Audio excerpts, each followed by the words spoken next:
नमस्कार दोस्तों, आपके YouTube channel CTET hot tricks में आपका स्वागत है। दोस्तों, जैसा कि मैं आप लोगों जिसका नाम है छू कर देखें, ठीक है। इस चैप्टर का नाम है छू कर देखें।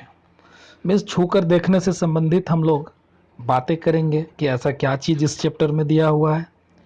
चलिए, पहली पॉइंट है, कहानियों में बच्चे रुचि लेते हैं तथा कहानी के पात्र के मदद से संवेदनशीलता पैदा की जाती है। जैसा कि बच्चे को कहानी सुनना बहुत पसंद होता है ना। तो कहानी सुनना जब इनको पसंद होता है, तो अगर बच्चे को कोई भी अच्छी चीज़ें अगर आपको सिखानी है, तो उसे कहानी के द्वारा मेंशन करके अगर बताइए। अगर कहानी के द्वारा मेंशन करके बताएंगे तो बच्चे और अच्छे से सीखेंगे और रुचिपूर्ण सीखेंगे, उनके अंदर रुचि जागेगी। और साथ ही साथ यह भी कहा गया है कि कहानी के पात्रों के मदद से संवेदनशीलता पैदा की जा सकती है। मतलब जो कहानी में जो पात्र होते हैं, जैसे राम, लक्ष्मण, राजा, रानी, ये सब पात्र ही होते हैं ना। तो वही कहा गया है कि उनके कैरेक्टर को ध्यान में रखकर, मीन्स उनका जो चरित्र चित्रण किया गया, उनको जो दिखलाया गया है, उनके अच्छाई और बुराई के बारे में बच्चे को जब हम बताएंगे, तो बच्चे में क्या होगा, संवेदनशीलता का विकास होगा। ठीक है, अगला पॉइंट चलते हैं। अगला पॉइंट में है, स्वयं को किसी और परिस्थिति में रखने से हम उनकी समस्याओं को बेहतर समझ पाते हैं। देखिए, ये पॉइंट बहुत ही इम्पोर्टेंट है। जैसे अगर आपके सामने कोई समस्या है या किसी दूसरे के सामने कोई समस्या है, तो लोग बड़ी आसानी से कह देते हैं कि यार इतना तो इजी था, कैसे नहीं कर पाया। तो इसको बेहतर जानने के लिए क्या होगा कि आप उस व्यक्ति के जगह पर खुद रहिए, मतलब अपने आप को वहाँ पर रखिए और तब इमेजिन कीजिए कि ये कैसा होता, या फिर आपके साथ वो सिचुएशन कैसा होता, आपके सामने वो माहौल कैसा होता और आप वहाँ पे क्या करते। तो ये एक बेहतर तरीका है जिसमें अपने आप को जज कर सकते हैं, या किसी भी समस्या के समाधान के लिए आप इसके जो उपाय होंगे उस पर अच्छे से कैसे विचार कर पाएंगे, इसके बारे में बेहतर होगा। अगली पॉइंट है कि जो लोग देख नहीं सकते, उनके पढ़ने का एक खास तरीका है जिसे ब्रेल लिपि कहा जाता है। देखिए, जैसा कि पहले ही चैप्टर का नाम ही था, छू कर देखें, मीन्स छूने से संबंधित चीज़ें थी। अब यहाँ पे जो लुइस ब्रेल हमारे थे, उनके बारे में यहाँ पे चर्चा की गई है। तो आगे उनका नाम वगैरह सब कुछ आएगा, लेकिन मैं उनके बारे में चर्चा कर देता हूँ। जो लुइस ब्रेल जो आपके थे, इन्होंने ब्रेल लिपि का आविष्कार क्यों किया? ये पहले से अंधा नहीं थे, एक्चुअली ये पढ़ने में बहुत ही मेधावी थे, अच्छे थे। और एक एक्सीडेंट के दौरान इनके साथ एक घटना घट गई और उस घटना के कारण इनकी दोनों आंखें जो है चली गई। अब इनके अंदर तो पढ़ने का जुनून था, तो इन्होंने क्या किया कि अपने पढ़ने के लिए बहुत सारे उपाय किए कि कैसे मैं पढूं, और उन्होंने ही इस तरह के चीज़ें करते करते करते करते ब्रेल लिपि का आविष्कार कर दिया।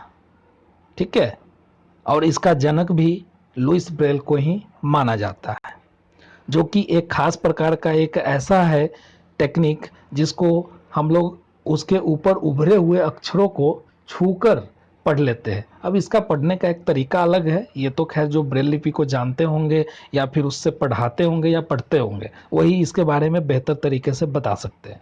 अब इसके विशेषता क्या है ब्रेल लिपि की, वो देख लीजिए। ब्रेल एक मोटे कागज पर नुकीले औजार से बिंदु बनाकर लिखा जाता है। मतलब ब्रेल जो है आपका एक मोटी कागज पे, ठीक है, नुकीली औजार से बिंदु मीन्स उभरा हुआ रहना चाहिए, जिससे स्पर्श करने से पता चल सके। ठीक है, ब्रेल कागज पर हाथ फेर कर पढ़ा जाता है कि उस पर क्या लिखा। ब्रेल कागज भी एक आता है जिसके ऊपर जो वो लेटर लिखा होता है ना, जो बिंदु बनाई होती है, उस पेपर को बोलते हैं Braille paper. Louis Braille France के रहने वाले थे और इन्होंने ही ब्रेल लिपि की खोज की। तो इन्होंने तो हम इस पॉइंट पे पहले ही बता चुके हैं। अगली पॉइंट आपका आता है कि इस लिपि में मोटे कागज पर उभरे हुए बिंदु होते हैं। उभरे होने के कारण इन्हें छूकर पढ़ा जा सकता है, मीन्स स्पर्श करके पढ़ा जाता है, और उभरा रहने से क्या होता है कि वो पता चलता है कि आखिर है क्या, और इसकी टेक्निक क्या है वो सब तो जो उसको स्पर्श करते हैं या फिर जिन्होंने उसको सिखाया होगा, उन्हें ये सारी चीज़ें, जो ट्रेंड व्यक्ति होंगे मीन्स प्रशिक्षित व्यक्ति ब्रेल लिपि के, उसके बारे में जानते होंगे। यह लिपि 6 बिंदुओं पर आधारित होती है। यहाँ से आपका सीटेट में क्वेश्चन बनता है। ये आपका क्वेश्चन पूछ देता है कि ये ब्रेल लिपि जो होते हैं उसमें कितनी अक्षर या बिंदु होते हैं, ये आपसे क्वेश्चन पूछ देगा। तो ये जो आपका होते हैं ये 6 बिंदु होता है, याद रखिएगा।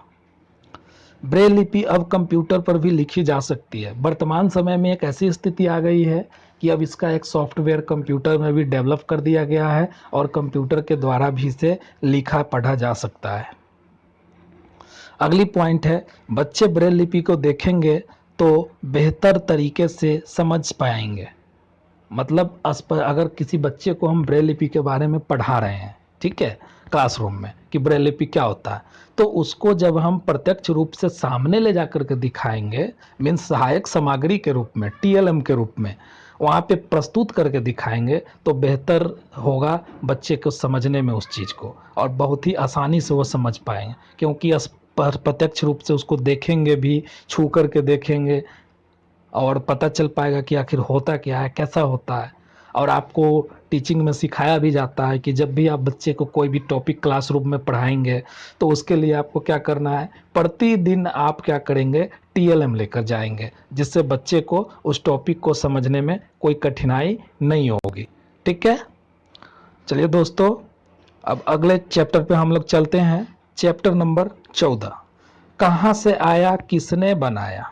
ठीक है, ये बहुत ही बेहतरीन टॉपिक है, यहाँ से आपका पॉइंट भी बनता है, कहाँ से आया किसने बनाया। चलिए, पहली पॉइंट है, रूढ़िबद्ध धारणा जैसे लड़का लड़की में भेदभाव, लिंग विषमता पर चर्चा संवेदनशीलता से होनी चाहिए ताकि बच्चे उन पर सवाल कर सके और किसी की भावनाओं को ठेस भी न पहुंचे।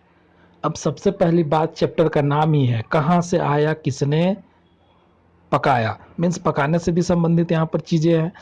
तो दूसरी चीजें हैं, पहली जो पॉइंट में हमने पढ़ा कि रूढ़िबद्ध धारणा, लड़का लड़की में भेदभाव, जैसे कि ये हमारे समाज में एक मानसिकता बनी हुई है कि लड़कियां जो होती है लड़कों की तुलना में कमजोर होती है और लड़कियों को सिर्फ घरेलू कार्यों में ही भाग लेने दिया जाए और लड़कों को घर से बाहर के कार्यों में, मीन्स जो कठिन कार्य हैं उनमें भाग लेने दें। लेकिन ये जो है आपका बिल्कुल एक, कह सकते हैं कि बहुत ही गलत धारणा बनी हुई है हमारे समाज में, और जिसको हमें समाप्त करना है। वर्तमान समय में तो खैर बहुत ही चेंजिंग आ गई है, लेकिन पहले के समय में ये बहुत ही गलत हुआ करता था।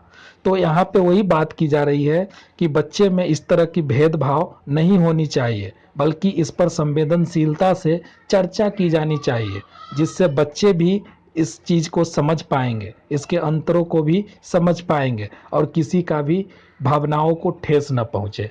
मीन्स लड़का लड़की का जो भेदभाव है, इसके कारण किसी को किसी भी प्रकार की हानि या ठेस न पहुँचे या फिर बुरा ना लगे। अगली पॉइंट है आपका,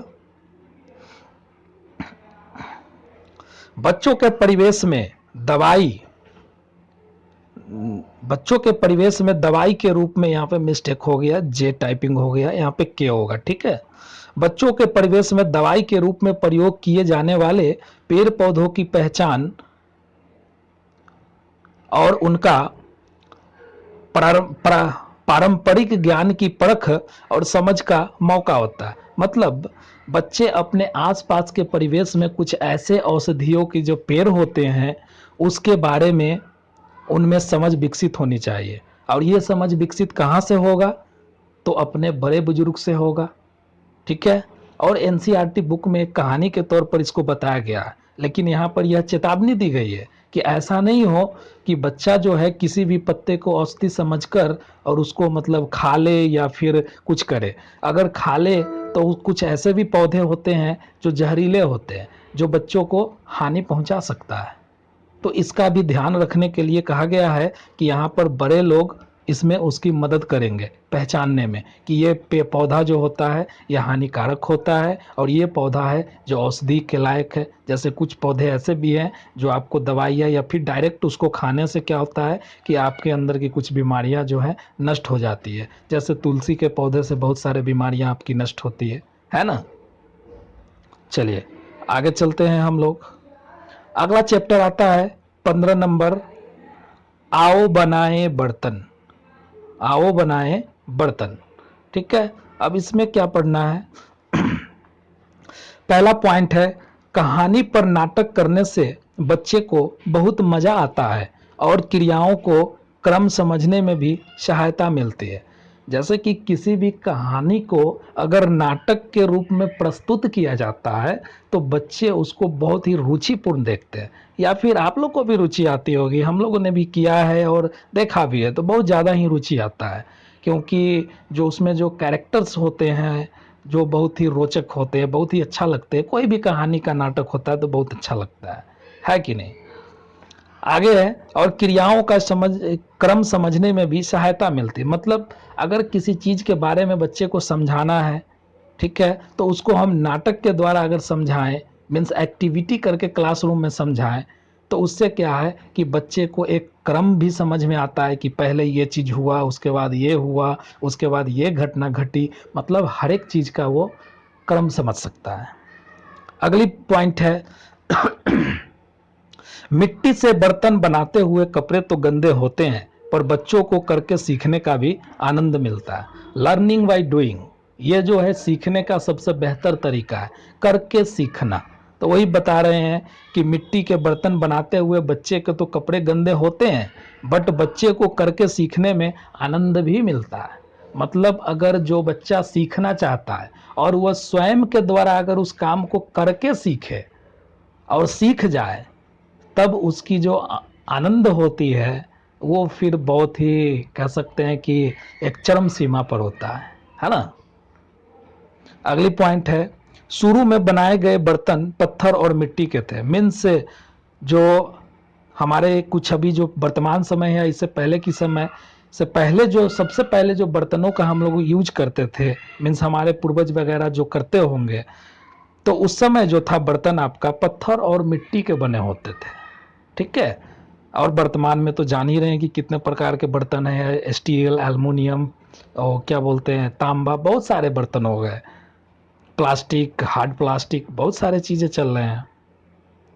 अगली पॉइंट है, मिट्टी के बर्तन हाथों से खोदकर या कुरेद कर मिट्टी के बर्तन गूंथ कर हाथों से बनाए गए थे।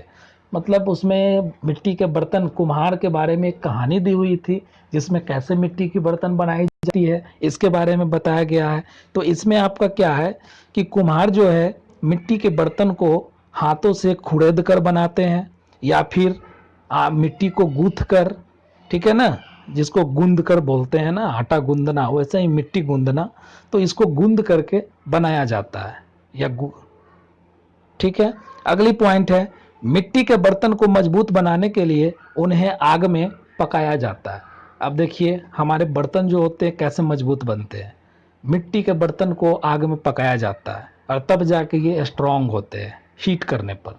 जैसे आपका जो खपड़ैल घर होता है उसका जो ऊपर जो होता है ना, खपड़ा उसको बोलते हैं, तो वो जो आपका होता है वो भी मिट्टी से ही बनी होती है।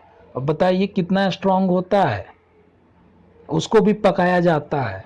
पहले ईंट भी कुछ उसी तरह से पकाया जाता था, जैसे ये हमारे चिमनी वगैरह नहीं हुआ करता था, तो ईंट भी उसी तरह से पकाया जाता था। उसको थाक लगाया जाता था, उसके अंदर कोयला डाला जाता था और फिर पकाया जाता था।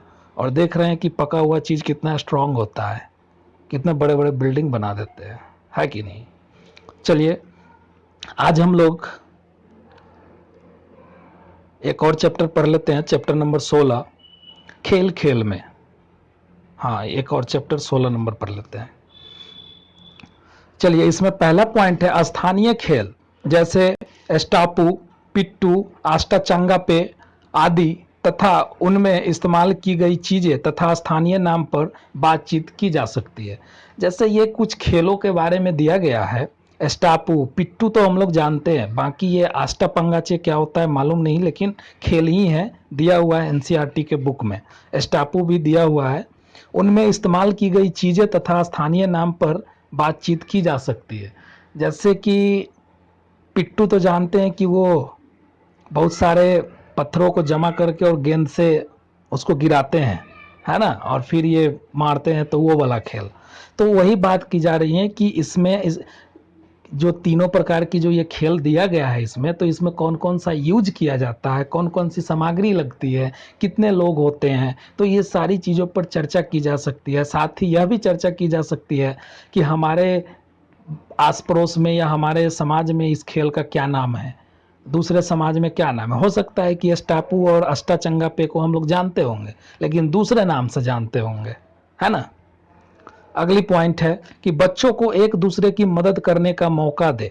एक दूसरे से बच्चे सहजता से बहुत कुछ सीखते हैं। ये देखिए बहुत ही अच्छा है। ये है सहगामी अधिगम, इसको बोलते हैं सहगामी अधिगम। मीन्स एक दूसरे के साथ रह के सीखना, पियर्स इसको बोलते हैं, है ना। इसमें क्या है कि कहा जा रहा है कि बच्चों को एक दूसरे की मदद करने का मौका दे। मदद करने से क्या होगा कि बच्चे में सामाजिकता की भावना का विकास होगा, सहानुभूति का विकास होगा, है ना। और एक दूसरे से बच्चे सहजता से बहुत कुछ सीखते हैं। अगर आप दूसरे सामने वाले व्यक्ति से कुछ सीखते हैं तो यह जरूरी है कि सामने वाला भी कुछ ना कुछ सीखता ही होगा आपसे। अब अच्छा सीखे या बुरा, वो सीखने वाले के ऊपर डिपेंड करता है। जिस प्रकार क्लासरूम में एक टीचर पढ़ाते हैं तो उस दौरान क्या होता है, छात्र और शिक्षक के बीच में एक इंटरेक्शन होता है, अंतःक्रिया होती है। और अंतःक्रिया में क्या होती है कि आप शिक्षक से सीखते हैं और शिक्षक भी कुछ ना कुछ आपसे सीख ही लेते हैं। भले आपको पता नहीं चलता है कि शिक्षक ने क्या सीखा, लेकिन सीख जरूर लेते हैं वो कुछ ना कुछ।